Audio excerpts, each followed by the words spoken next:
राधा राधा राधा राधा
भक्तन की, श्री वृंदावन धाम की, श्री सद्गुरुदेव भगवान की।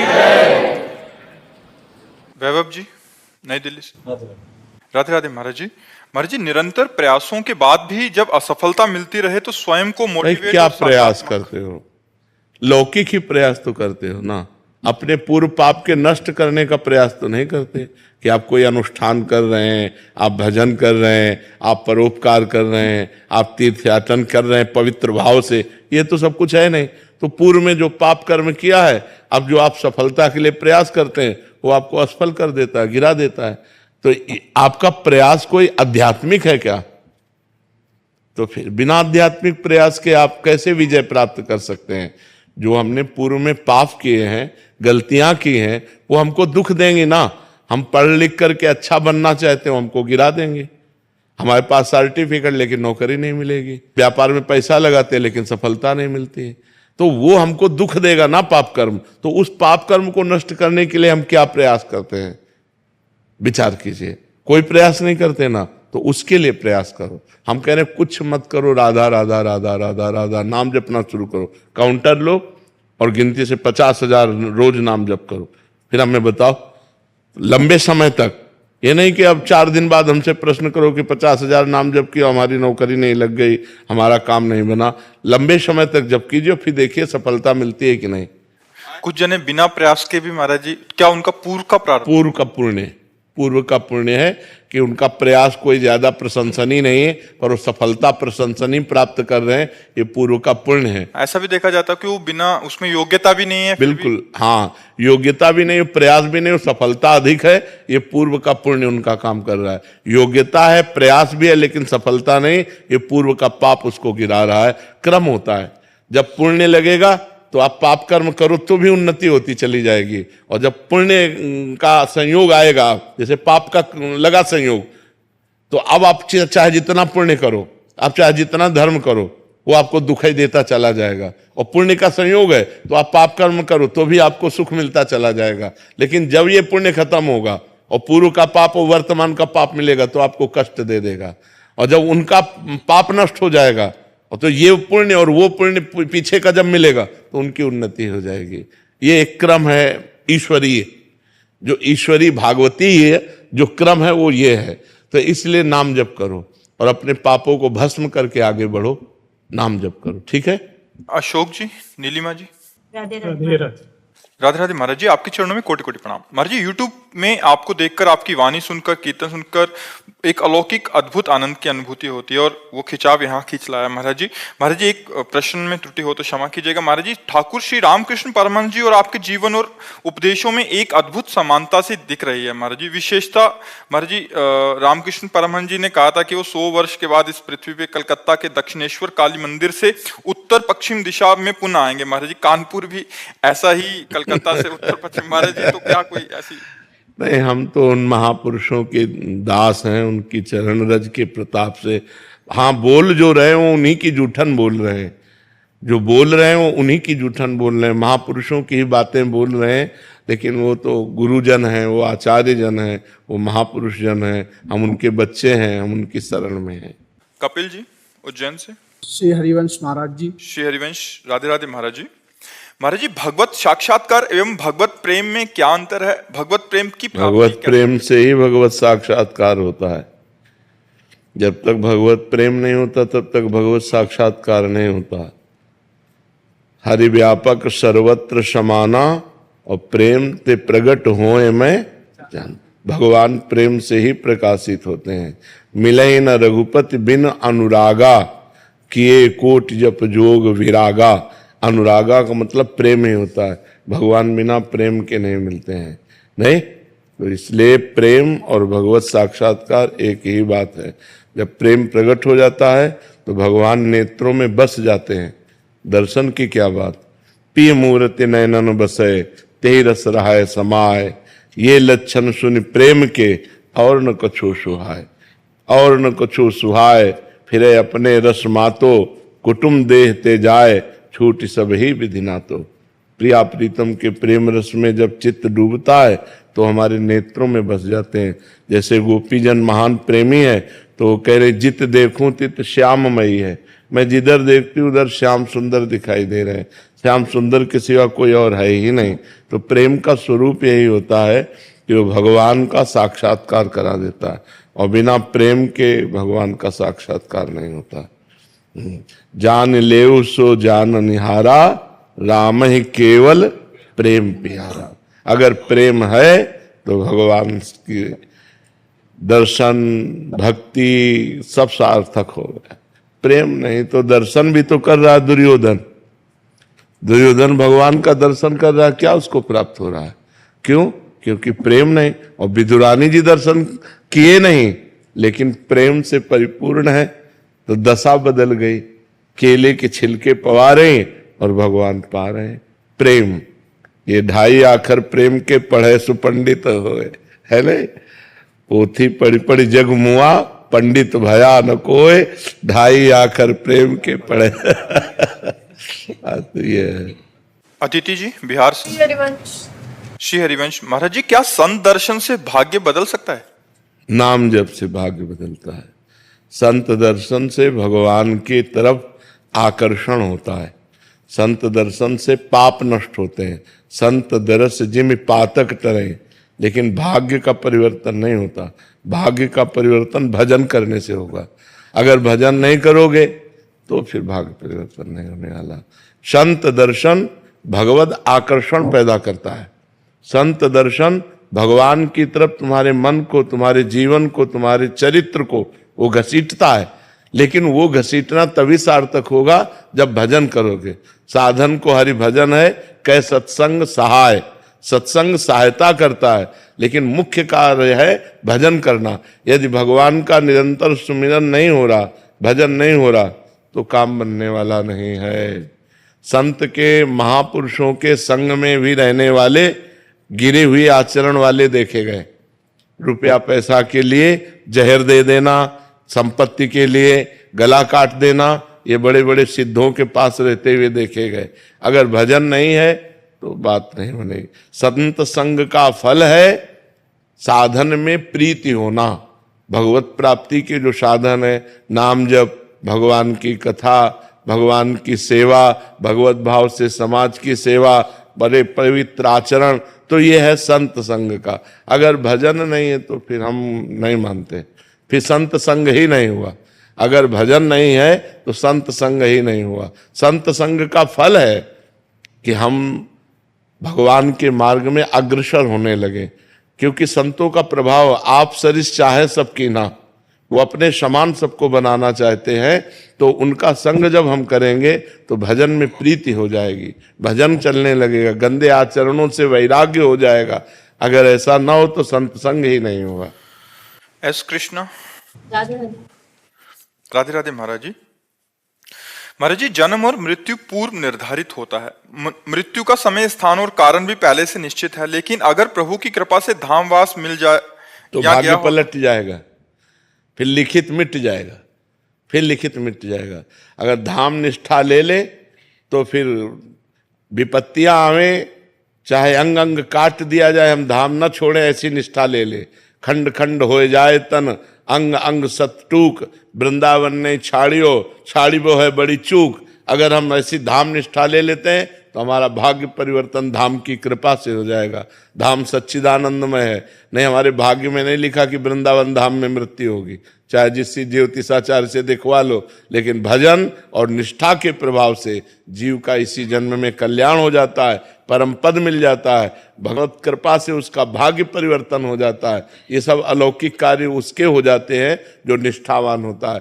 धामनिष्ठ, नामनिष्ठ, गुरुनिष्ठ, इष्टनिष्ठ, निष्ठावान में ही चमत्कार प्रकट होता है कि भाग्य परिवर्तन हो जाता है। इसलिए निष्ठावान बने। और ये सत्य है कि धाम निष्ठा, पुरी निष्ठा, ये जीव के भाग्य का परिवर्तन। जैसे काशीपुरी है, अब आप आजीवन के लिए वास ले लें तो वहां मच्छर को भी मोक्ष प्राप्त होता है, मनुष्य की क्या बात। भगवान विश्वेश्वर विश्वनाथ जी वहां कीड़ा मकोड़ा को भी मोक्ष पदवी प्रदान करते हैं। और ये वृंदावन धाम है, यहाँ तो भगवान शिव भी चरण रज लेने की लालसा करते हैं। तो अगर यहाँ की निष्ठा ले ले, भाग्य परिवर्तन हो जाए तो कोई आश्चर्य की बात नहीं। जे रेणु पर मरिबो मंगल आए, अगर यहाँ शरीर छूटता है तो निश्चित भगवत प्राप्ति होती है। ये भगवान का धाम है। श्रीकांत जी, जर्मनी से। राधे राधे। राधे राधे महाराज जी। महाराज जी, आप कह रहे हैं कि महाभारत में पांडु राजा और उनकी धर्म पत्नी ज्ञान देते हुए कहते हैं कि जब मनुष्य को सत्य का बोध होता है, मृत्यु लोक त्यागने पर उसे 3 ऋण चुकाने पड़ते हैं, देव ऋण, ऋषि ऋण और पितृ ऋण। महाराज जी, इसमें देव ऋण जो दान धर्म से चुकाया जाता है, इसमें दान धर्म का मतलब कौन सा है महाराज जी? देव ऋण को दान के द्वारा। देखो, जब हम भगवान का भजन करते हैं, एकादश स्कंद में भागवत में लिखा है, जो भगवान श्री कृष्ण का भजन करता है वो तीनों ऋणों से मुक्त हो जाता है। अगर भजन ना करे तो ये दान पुण्य जीव को सदगति नहीं प्रदान कर सकते, उच्च लोकों की प्राप्ति करा सकते हैं। देवलोक प्राप्त हो सकता है, पितृलोक प्राप्त हो सकता है, तपलोक प्राप्त हो सकता है, महारलोक प्राप्त हो सकता है, यहाँ तक कि ब्रह्मलोक तक। तो ब्रह्मलोक तक आने जाने का क्रम बना हुआ। आ ब्रह्म भुवनान लोकान पुनरावर्तिनो अर्जुन, भगवान कहते हैं।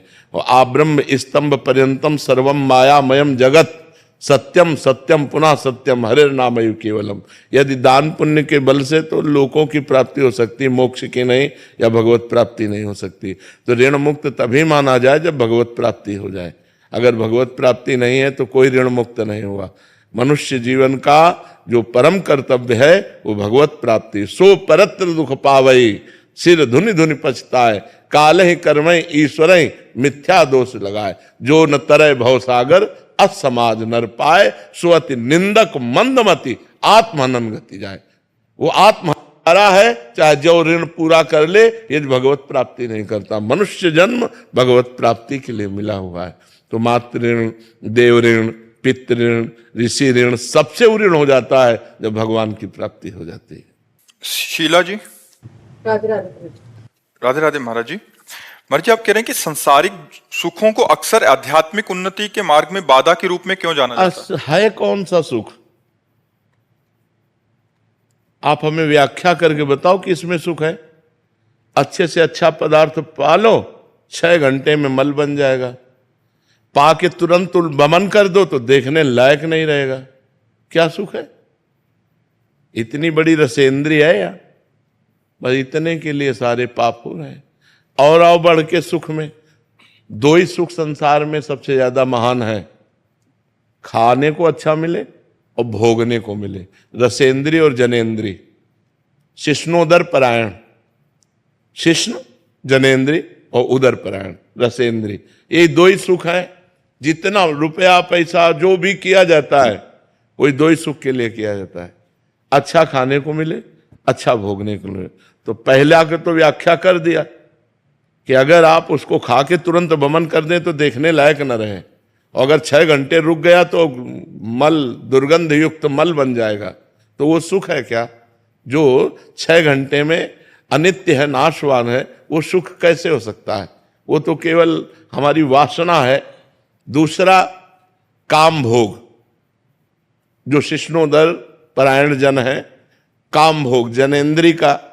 तो जनेन्द्री का सुख कहाँ निर्धारित किया गया है? मलमूत्र के द्वारों में। क्या उन मलमूत्र के द्वारों में सुख भोग कर हम कभी तृप्त या शांत हो सकते हैं? आप लोग तो सब गृहस्थ धर्म में हैं।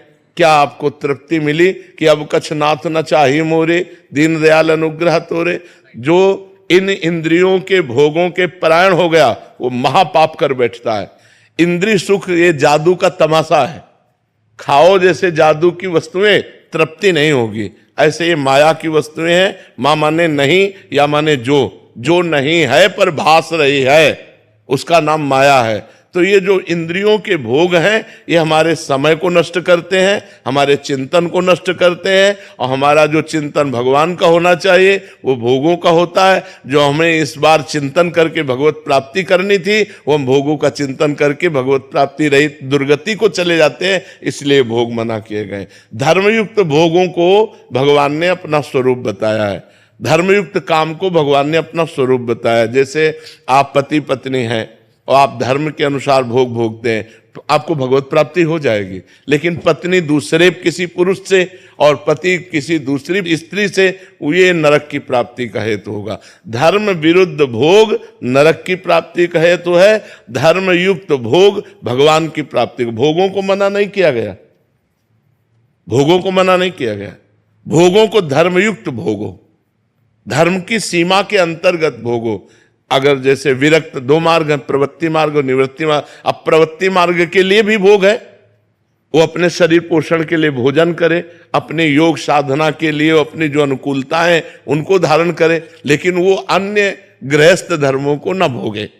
गृहस्थ धर्म में वो अन्य धर्म विरुद्ध भोग न भोगे, वो धर्मयुक्त भोग भोगे, तो दोनों को भगवत प्राप्ति हो जाएगी, चाहे वो गृहस्थ हो चाहे विरक्त हो। लेकिन मनमानी आचरण करने वाला, अधर्म आचरण करने वाला, पाप आचरण करने वाला, वो तो नरक जाएगा, उसकी तो दुर्गति होगी। यहां भी डिप्रेशन, अशांति, दुख, चिंता, शोक, भय, और मरने के बाद नरक की प्राप्ति होगी। इसलिए भोगों को मना किया गया है कि अधर्म युक्त भोग भोगने से हमारा मन मलिन होता है, गंदा चिंतन बना रहता है, व्यर्थ चिंतन बना रहता है, ओवर थिंकिंग रहती है, जिसके कारण हमारा भगवत चिंतन छूटता है और हमारी भगवत प्राप्ति का जो योग महान सिद्ध ये शरीर मिला है वो व्यर्थ में नष्ट हो जाता है। विजय शुक्ला जी, उत्तराखंड से। राधे राधे राधे महाराज जी। महाराज जी, मैं पेशे से वकील हूँ। श्री जी की कृपा से गरीब एवं असहाय लोगों की मदद निःशुल्क करता हूँ, परंतु कुछ लोग मेरे पास आते हैं और कहते हैं मैं गरीब हूँ और मैं बिना कुछ सोचे समझे उनकी मदद निःशुल्क कर देता हूँ, लेकिन बाद में पता चलता है कि श्री जी ने उन्हें पैसे देने लायक बनाया, परंतु झूठ बोलकर मेरे निःशुल्क काम को करा लेते हैं, जिससे मेरे मन में उनके प्रति दोष भाव आ जाता है। महाराज जी, अन्य जो आना भी चाहिए, क्योंकि वो अपराध करते हैं, वो गलती जब उनको देने की योग्यता है। तो ऐसा आपका प्रचार प्रसार है क्या कि गरीब का निःशुल्क कर देते हैं? मैंने गुरुजी अपने जैसे कार्ड वगैरह है तो उसको नहीं, लिखना नहीं चाहिए, ये गलती है आपकी। लिखना नहीं चाहिए, परिस्थिति देखनी चाहिए, लिखना नहीं चाहिए। आपको प्रकाशित नहीं करना चाहिए कि मैं गरीब को निःशुल्क वकालत देता हूँ, ऐसा नहीं करना चाहिए, क्योंकि धन की भी आवश्यकता है परिवार पोषण के लिए, संसार की जो आवश्यकताओं की पूर्ति के लिए अर्थ की आवश्यकता है, तो ये लिखना उचित नहीं। इस लिखने से क्या है, जैसा आप बोले ना, जो अनाधिकारी लोग हैं वो छल कपट करके आपका दुरुपयोग करेंगे, आपकी इस करुणा का, आपकी कृपा का दुरुपयोग करेंगे। इसलिए कार्ड से ये तो हटवा दीजिए। और इसके बाद परिस्थिति देखिए, मान लो गरीब है तो आप 500 की जगह आप 200 दे दीजिए, और जब वो रो के कह रहा है मेरे पास 200 रुपये भी नहीं है, तो आपने तो पहले ही ठान रखा है फ्री करने का, चलो देखते हैं फिर। उसमें भी ऐसा लगे कि हाँ वास्तविक ये गरीब है, तो फिर कार्य कर दिया। नहीं तो ऐसे छली कपटी लोग, दम्भी लोग ऐसे बहुत है, नाटकी लोग, पाए जान जगत में सब जन कपटी कुटिल कलयुगी टंचु, जो सीधे सरल स्वभाव करुणा स्वभाव का दुरुपयोग कर लेते हैं। इसलिए कार्ड से तो हटा दीजिए और सावधान रहिए, सावधान दृष्टि में देखिए, वो पता चल जाता है उसका बैठना उठना, चाल कपड़ा लत्ता, उससे सब पता चल जाता है कि आदमी किस योग्य है। छली कपटी आदमी में अलग दिखाई देता है जी। अंकित तिवारी जी। महाराज जी, मैंने नाम जप की महिमा समझी, किंतु मेरा और मेरी पत्नी की श्रद्धा भैरव बाबा में है, इसलिए हम उन्हीं का जाप करते हैं। उन्हीं की एक छोटी मूर्ति घर में रखी है, किंतु कुछ लोग कहते हैं कि भैरव जी उग्र स्वरूप में है और सब कोई उनकी पूजा नहीं कर सकता। महाराज जी, अभी मैं शंका में हूं महाराज जी। नहीं, भगवान के सब स्वरूप हैं, किसी भी रूप की आराधना कर सकते हो। है तो उग्र रूप, तमोगुणमय रूप है उनका, तो अगर हम उग्र स्वरूप से भी जुड़े हैं तो हमारा वो विनाश तो करेंगे नहीं ना, हमारा मंगल ही करेंगे, क्योंकि हम उनके दास हैं, हम उनके सेवक हैं। तो आप सेवा करो, आप उनका सुमिरन करो, वो मंगल ही करेंगे, हम मंगल तो करेंगे नहीं ना। हाँ, विकास जी। राधे राधे महाराज जी। महाराज जी, आपके चरणों में कोटि कोटि प्रणाम। महाराज जी, वो कौन सी परिस्थिति है जिसमें माँ बाप बच्चों का परित्याग कर सकते हैं? अब ये तो माँ बाप के हृदय की स्थिति है, माँ बाप के हृदय की स्थिति है। नहीं, किसी भी परिस्थिति में बेटे का त्याग कर देना तो, या माँ पिता का त्याग कर देना, या तो बहुत अधार्मिक प्रवृत्ति का हो तो त्याग किया जा सकता है। जाके प्रिय न राम वैदेही तजिए ताहि कोटि वैरिशम यद्यप परम स्नेही।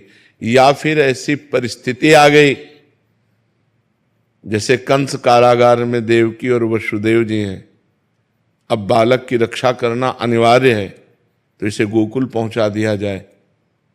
तो फिर वो नवजात शिशु भगवान सच्चिदानंद इतने सुंदर, जो प्राण निकल रहे थे कि कैसे इनको दूर करूं, पर उनको पहुंचाना पड़ा गोकुल, और भगवान से बहुत समय तक के लिए दूरी बनी रही। 11 वर्ष तक भगवान लीला करके जब मथुरा गए तब देवकी वसुदेव जी से मिले जा करके। तो ऐसी परिस्थितियां कि हमें बच्चे की जान बचानी है तो फिर बच्चे को दूर कर दिया गया, या फिर बच्चा बड़ा होकर के बहुत अधार्मिक प्रवृत्ति का है तो माता पिता उसका त्याग कर सकते हैं। अन्यथा मुझे ऐसा कोई मार्ग नहीं दिखाई देता जिससे पुत्र का त्याग किया जा सके या पुत्र अपने माता पिता का त्याग कर सके। वो बच्चा ऐसा है कि गलत मार्ग पे चल रहा है, हाँ वही, और वो मरने की धमकी दे बार बार। जब अधर्म में चलेगा पापाचरण करेगा तो धमकी दे चाहे ना दे, मरा हुआ ही है। बात समझो, माता पिता को समझ लेना चाहिए, क्योंकि जब अधर्म का आचरण करेगा तो आज नहीं कल या तो जेल जाएगा और या फिर बुद्धि भ्रष्ट होगी और सुसाइड करेगा। पाप के यही फल होते हैं, या स्वयं इतना डिप्रेशन में पहुंच जाएगा कि सोचने लगेगा। तो अधर्म आचरण का फल तो यही है। इसीलिए कहा कि यदि आधार्मिक प्रवृत्ति का हो तो फिर क्या किया जा सकता है, दूसरा उपाय नहीं, परिवार की रक्षा के लिए उसका त्याग अनिवार्य हो जाता है। वैसे बहुत कठिन होता है ऐसी परिस्थितियों में, क्योंकि पुत्र है, कैसा भी पुत्र हो, पुत्र तो पुत्र ही होता है, पर जब अधर्माचरण करने लगता है तो धर्मात्मा पिता, धर्मात्मा परिवार को बहुत क्लेश होता है। इसीलिए बच्चापन से बच्चों को संभालना चाहिए, छोटे बच्चों को धर्म का उपदेश करना चाहिए, नाम जप करवाना चाहिए, पूजा पाठ में बैठाना चाहिए, माता पिता जबरदस्ती उनसे कह के रोज चरण छुआने चाहिए, जिससे उनके संस्कार बने। अब वो जब बड़े हो जाते हैं तो व्यसन करने लगते हैं, व्यभिचार करने लगते हैं, तो उनकी बुद्धि भ्रष्ट हो जाती है। ये जो गर्लफ्रेंड बॉयफ्रेंड चला है ना, ये व्यभिचार बुद्धि भ्रष्ट कर देता है। तो अधर्माचरण से कभी किसी को सुख या शांति की प्राप्ति नहीं होती। तो ऐसे अधार्मिक पुत्र से यदि पूरे परिवार की हानि हो रही हो तो उसका त्याग कर देना चाहिए। जैसे शरीर के किसी अंग में कैंसर हो जाए तो हम उस अंग को कटा देते हैं, ऐसे ही बहुत प्रिय अंग होने पर जैसे कटा देते हैं, ऐसे बहुत प्रिय संबंधी हो, लेकिन यदि वो भगवान से विमुख आचरण करने वाला, अधर्माचरण करने वाला है तो उसका त्याग ही उचित है। आजकल ये तो धमकियां बच्चों को छूट दिला दिए, मम्मी पापा भयभीत हो गए, अब वो पूरा जीवन बर्बाद कर लिया अपना। ये बच्चे क्या करते हैं, अब 3-3 बॉयफ्रेंड, 4-4 बॉयफ्रेंड, ये हमारे सनातन धर्म की रीति थोड़ी है। अपने पति के लिए यमराज तक से लड़ जाने वाले देश के हम वासी हैं। सावित्री जी यमराज तक से छुड़ाकर सत्यवान को ले आई। तो हमें लग रहा है कि माता पिता को चाहिए कि शुरू से सुधारे अपने बच्चों को, नहीं तो नई जो पीढ़ी है वो बर्बादी की तरफ ज्यादा जा रही है। अब 2 ही केवल लक्ष्य रह गए हैं, खूब अच्छा खाओ और बेविचार करो। न कोई धर्म, न कोई इंद्रिय विजय, न कोई अध्यात्म, न कोई भगवत, ये सब नहीं। जैसे बने धन घसोटो, जैसे बने इंद्रियों का पोषण करो, बस अब यही रह गया है। नई पीढ़ी में ज्यादातर यही विचार रह गए हैं। रमेश कुमार त्रिवेदी। राधे राधे गुरुदेव। राधे राधे महाराज जी।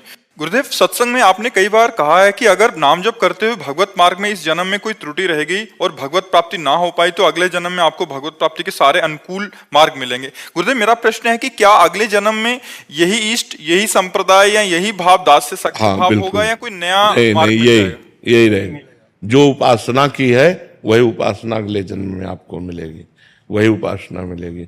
जैसे भरत जी का कलिंजर पर्वत पर हिरण के रूप में जन्म हुआ, तो वहां से चल के पुनः गंडकी नदी में आए, क्योंकि गंडकी नदी के किनारे तपस्या की थी ना, और वही मंत्र जपते जो भरत जी के रूप में जपते थे, वही हिरण के रूप में जपा, और अगला जन्म ब्रह्मबोध संपन्न महापुरुष जड़ भरत जी के रूप में वो प्रकट हो गए। तो जो हमारी पुरानी उपासना होती है, अगर हम सिद्ध नहीं हुए, भगवत प्राप्त नहीं हुए, तो अगले जन्म में वही उपासना प्राप्त होती है, वही ठाकुर प्राप्त होते हैं, वही मंत्र प्राप्त होता है, वही संग प्राप्त हो जाता है, वैसी भावना बनने लगती है। गुरुदेव भी सर, गुरुदेव वही रहेंगे। गुरुदेव का रूप बदल जाएगा, गुरु तत्व तो वही रहेगा, रूप बदल सकता है, क्योंकि गुरुदेव का रूप तो विनाशी है। ये जो रूप है ये विनाशी है, लेकिन गुरुदेव अविनाशी है। ये रूप बदल जाएगा, दूसरे रूप में वो मिल जाएंगे। हरिओम शुक्ला जी। शेयर महाराज। शेरविंद महाराज जी। महाराज जी, मेरा प्रश्न है कि लालडी जी की कृपा से मुझे भक्तों का जब संग मिलता है या उन्हें देखकर मुझे बहुत दुख सा होता है, क्योंकि मैं देखता हूं कि उनके जैसा भाव, भक्ति, साधना मेरे में नहीं है। महाराज जी, ऐसे में क्या गलत होना चाहिए, ऐसा होना चाहिए। हमको भी होता है, जब अपने बड़े संतों के चरित्र पढ़ते हैं तब लगता है क्या यार जीवन है, इन्होंने कितना भगवान के लिए त्याग किया, कितना भगवान का भजन किया, कितना भगवान के लिए कष्ट सहा। हम तो सुखपूर्वक जीवन जी रहे हैं, वो कितना कष्टपूर्वक जीवन जिए। तो इसीलिए पढ़ा जाता है महापुरुषों के चरित्र कि हमें कभी अहंकार न हो अपनी भक्ति का। और ये दुख तो बना ही रहना चाहिए कि काश हम भी 24 घंटे भगवान के लिए रोएं, हम भी तड़पें भगवान के लिए। ये बात तो तभी आएगी जब हम बड़े संतों का चरित्र पढ़ेंगे। अपने से छोटों को देखेंगे तो अहंकार आएगा, अपने से बड़ों को देखेंगे तो अहंकार नष्ट हो जाएगा, और ये दुख तो होना ही चाहिए। महाराज जैसे साथ के जो मित्रगण भी हैं, तो उनको भी जब देखता हूँ तो उनमें रहता है कि हाँ ये मतलब इतना बढ़िया करते हैं, जैसे श्री जी की सेवा। बहुत बहुत अच्छी वृत्ति है, भगवान की बड़ी कृपा है जो किसी के दोष न देख करके गुण देखे और अपने में दोष देखे। ये तो भगवान की विशेष कृपा है, बस इसे गुप्त रखना नहीं, इसका भी अभिमान हो जाएगा। ये अभिमान बहुत विचित्र चीज है ना, इसका भी अभिमान आ जाएगा कि मैं निर्दोष वृत्ति रखने वाला हूं, ये भी परमार्थ में घातक हो जाएगा। इसको गुप्त रखिएगा। श्रीमन त्रिपाठी जी। प्रणाम महाराज जी, आपका एक प्रश्न है, ये काफी बच्चों का भी प्रश्न है। महाराज जी, फ्यूचर को लेके बहुत चिंता होती है कि 5 साल बाद क्या होगा, जब मैं नौकरी अगर लगेगी नहीं होगा। महाराज जी, कुछ चीजें हमारे कंट्रोल में ही नहीं होती। महाराज जी, ऐसे में मन को, दिमाग को कैसे स्थिर रखें? देखो, जब भजन करोगे तो कल की चिंता का भाव खत्म हो जाएगा। ना कोई फीस है, किसी से किसी तरह की कोई फीस, और ना कभी ऐसे मांगना है।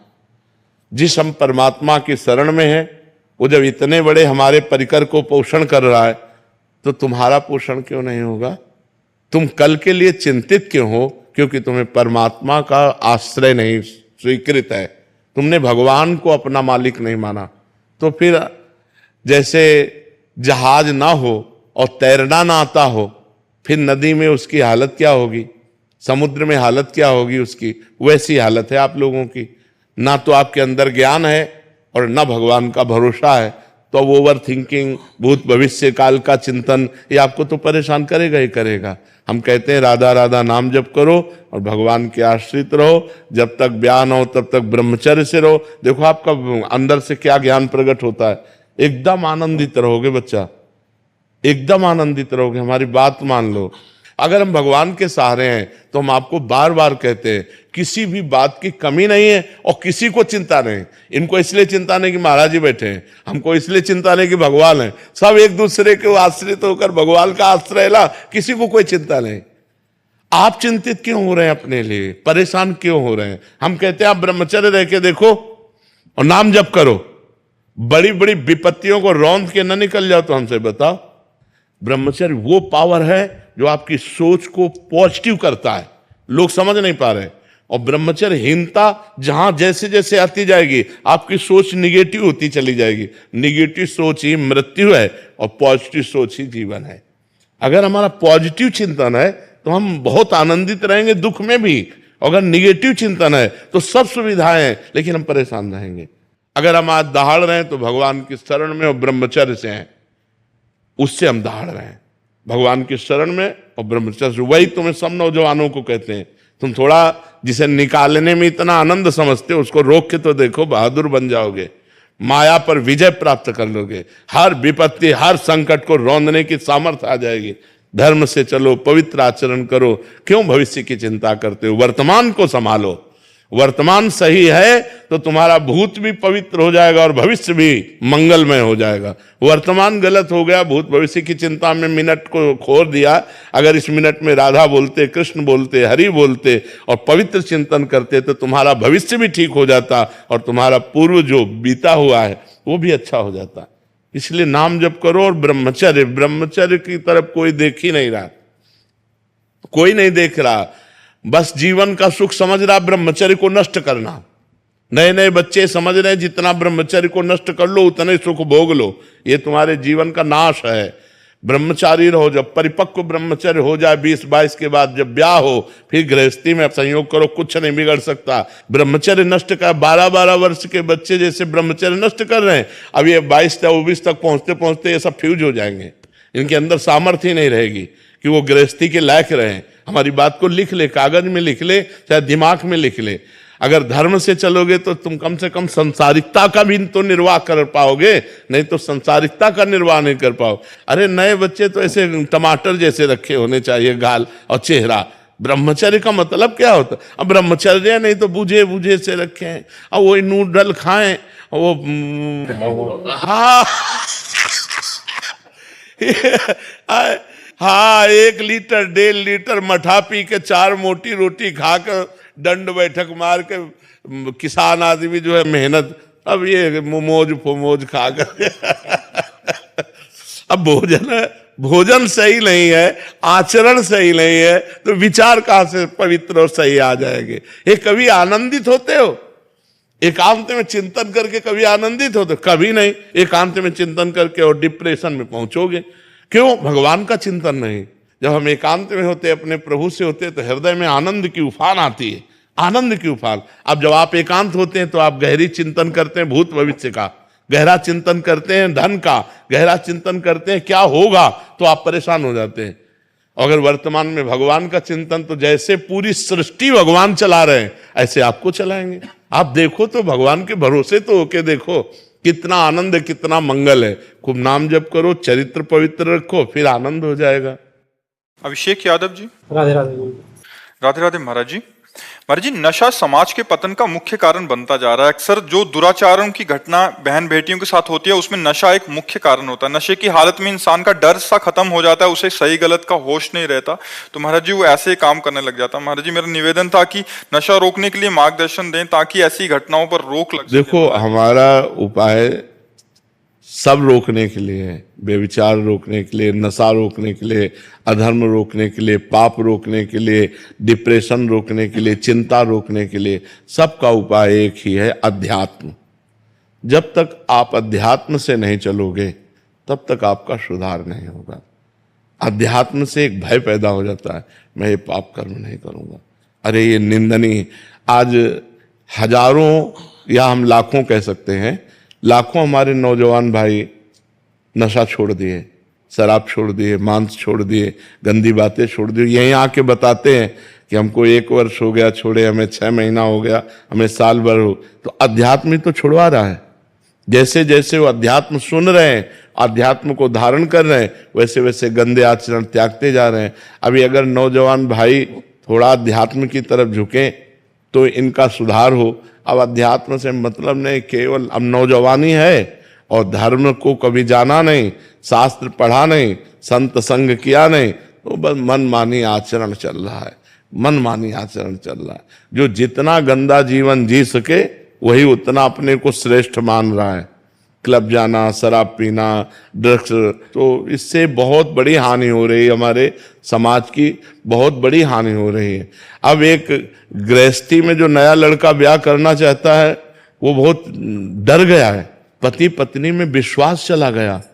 जहां एक प्राण 2 देह माने जाते थे, पति पत्नी का मतलब एक प्राण 2 देह, देखने में 2 हैं लेकिन दोनों एक हैं, वहां अब ये दशा है। बड़ा समय विचित्र आ गया है, बड़ा समय विचित्र आ गया है। मतलब अब किस पर विश्वास करें, विश्वास किस पर करें? कम से कम ये होता था कि सुहाग भर लिया तो अपने सुहाग की रक्षा करेगी, वही अपने सुहाग को। तो बड़ा विचित्र है, बड़ा विचित्र समय आ गया है। अध्यात्म के बिना आपके प्रश्न का समाधान नहीं है। जब तक लोग अध्यात्म से नहीं जुड़ेंगे, संतों से नहीं जुड़ेंगे, तब तक ये नशा और गंदी आदतें नहीं छूटेंगी। जब उनको भगवान का थोड़ा ज्ञान हो, धर्म का ज्ञान हो, तो इंद्रियां पवित्र हो, तो गंदे आचरणों से बचें। तो बिना अध्यात्म के सुधार होना बड़ा कठिन है। ये बहुत गंदा माहौल चल गया। अब इसके सुधार के लिए हमें कोई उपाय नहीं दिखाई देता। एक उपाय है अध्यात्म, उसमें कोई जुड़ना नहीं चाहता। जब तक भगवान से नहीं जुड़ेगा, बुद्धि नहीं पवित्र होगी, तब तक ये धर्म का आचरण कैसे होगा? तो ऐसे व्यभिचार प्रवृत्ति बढ़ गई। बड़ी समस्या है ये, बड़ी समस्या है ये। कि मतलब बच्ची सही है तो बच्चा व्यभिचारी है, बच्चा सही है तो पत्नी व्यभिचारी, बड़ी समस्या आ रही है। अब इसमें जब तक दोनों सही ना हो तब तक आजीवन निर्वाह होना बड़ा कठिन है। और ये गृहस्थी के लिए अनिवार्य है। पति पत्नी में प्रेम होना गृहस्थी के लिए अनिवार्य है, क्योंकि वो तभी चल पाएंगे। और ये बड़ी समस्या हो गई कि वो उनसे प्यार करते हो, उनसे प्यार, तो हमें लगता है कि फिर ब्याह नहीं करना चाहिए।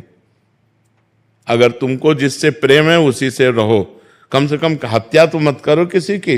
अब आप अपने माता पिता को सुख देने के लिए ब्याह करते हैं और इसके बाद पति या पत्नी की हत्या कर देते हैं तो जेल जाते हैं, पूरा जीवन बर्बाद हो जाता है। बड़ा समस्या है। और नए बच्चे बिना बॉयफ्रेंड गर्लफ्रेंड के अब जीना नहीं चाहते। वो बोलते हैं कि अगर हमारे गर्लफ्रेंड नहीं है तो हमें हमारे मित्र लोग नीचा दिखाते हैं। वो बोले हमारे बॉयफ्रेंड नहीं तो हमारे मित्र लोग ऐसा। ये बड़ा गलत आचरण चल गया है हमारे देश में। ये बड़ी जो नई पीढ़ी के साथ व्यसन और व्यभिचार जुड़ गया। अब बताओ, ये पढ़ाई लिखाई का समय है, उन्नति का समय है कि ये गंदी बातों का समय है? और वो गंदे नशा करते हैं, गंदी आदतें, गंदे व्यभिचार, और फिर दिमाग खराब करके गंदा आचरण ऐसा कर बैठते हैं, आजीवन जेल या तो मर गए। यही आचरण हो रहे हैं। भावेश पांडे जी। राधे राधे। राधे राधे महाराज जी। महाराज जी, आज का युवा आधुनिकता की दौड़ में अपनी सामाजिक और पारिवारिक जिम्मेदारियों से विमुख होता जा रहा है। वो ना तो समाज, ये हमारी चिंता का विषय, किसी का भी हो तो प्रश्न हो, ये हमारी भी चिंता का विषय। देखो, हम पहले नहीं बिना प्रश्न किए, ये हमारी चिंता का विषय है कि अब वो जंजीर खींच रहा है, वो चोरी कर रहा है। 2 लड़के आए, ऐसे गला दबाया और सब छीन छान के, क्योंकि उनको शराब चाहिए, उनको ड्रग्स चाहिए, उनको नशा चाहिए, उनको व्यभिचार चाहिए। तो अब इसके लिए अर्थ चाहिए। अर्थ के लिए वो चाहे हिंसा करनी पड़े, चाहे अपनी माँ की हिंसा करनी पड़े, चाहे अपने पिता की हिंसा करनी पड़े, चाहे अपने भाई की हिंसा करनी पड़े। कितने ऐसे केसेस, भाई भाई की हत्या कर रहा है, बेटा माँ की हत्या कर रहा है, पत्नी पति की हत्या, यहाँ तक उतर गए। तो थोड़ा भी प्रेम किसी में नहीं दिखाई दे रहा कि चलो भाई भाई का प्रेम है, पति पत्नी का प्रेम है। कहीं तो हम जिए किससे?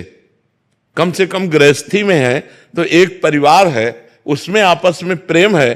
तो जो कुछ कमा के लाए, जब खाए, प्रेम से बैठे, आनंद से बैठे, हमारे संबंध हो तो विश्वसनीय है कि ये हमारी पत्नी है, ये हमारा पुत्र है, ये हमारा भाई है, ये हमारी माँ है। अब संबंध भी विश्वसनीय नहीं, तो ये जो समय चल रहा है ये ठीक नहीं है। ऐसे ठीक नहीं है। ऐसे आगे चल करके परिवार का परिवार सब नष्ट हो जाएंगे। इसके लिए चाहिए विश्वास, प्रेम और वो होता है पवित्रता से। अब पवित्रता रह नहीं रही है, पवित्रता पे कोई विचार ही नहीं कर रहा। नए बच्चों को देखो भूत सवार है, बस कैसे रुपया मिले, कैसे नशा मिले, कैसे बेविचार मिले, बस इस पे सवार है, दिमाग इस पे सवार है। ये बिना अध्यात्म के नहीं सुधर सकता, बिना भगवान से जुड़े नहीं सुधर सकता। और भगवान से जुड़ना ये नए बच्चे चाहते नहीं, उनको संसारिकता पसंद है, तो कैसे सुधारा जा सकता है आप बताओ? बिना भगवान के, बिना धर्म के, बिना पवित्र आचरण के कैसे सुधारा जा सकता है? कोई उपाय तो हमें, कोई टेबलेट तो है नहीं कि टेबलेट खवा दिया जाए, वो तो ऐसा है नहीं। उसको तो स्वयं में जब ग्लानि होगी और स्वयं से सुधरना चाहेगा तो सुधर सकता है। हजारों लोग सुधर भी रहे, ऐसा नहीं हजारों लोग सुधर रहे, सत्संग सुनकर अपने जीवन का परिवर्तन कर रहे हैं।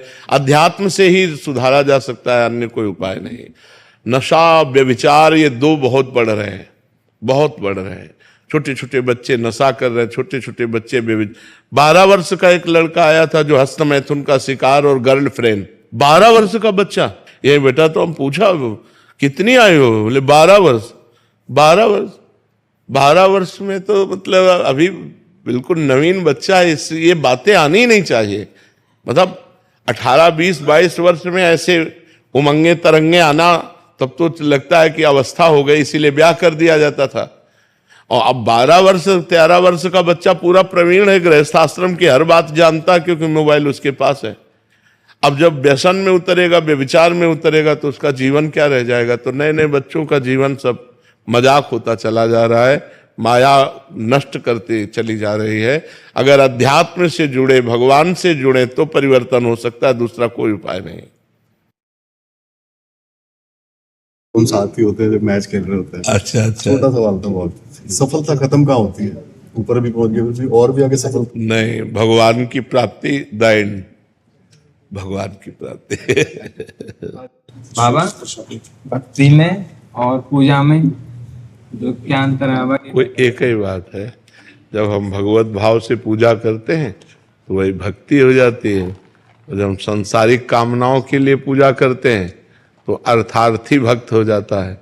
जब संकट निवृत्ति के लिए करते हैं तो आर्त भक्त हो जाता है, और जब केवल भगवान की प्रसन्नता के लिए करते हैं तो विशुद्ध भक्ति हो जाती है। समझ पाए? जैसे हम गिरिराज जी की आराधना कर रहे हैं और हमारे अंदर लक्ष्मी प्राप्ति की इच्छा है, तो अर्थार्थी भक्त हो गया हो। हम गिरिराज जी की आराधना कर रहे हैं लेकिन संकट निवृत्ति के लिए कर रहे हैं, तो आर्त भक्त हो गया हो। और जब हम गिरिराज जी की प्रसन्नता के लिए कर रहे हैं, तब वो भक्ति हो गई, तब वो विशुद्ध भक्ति है।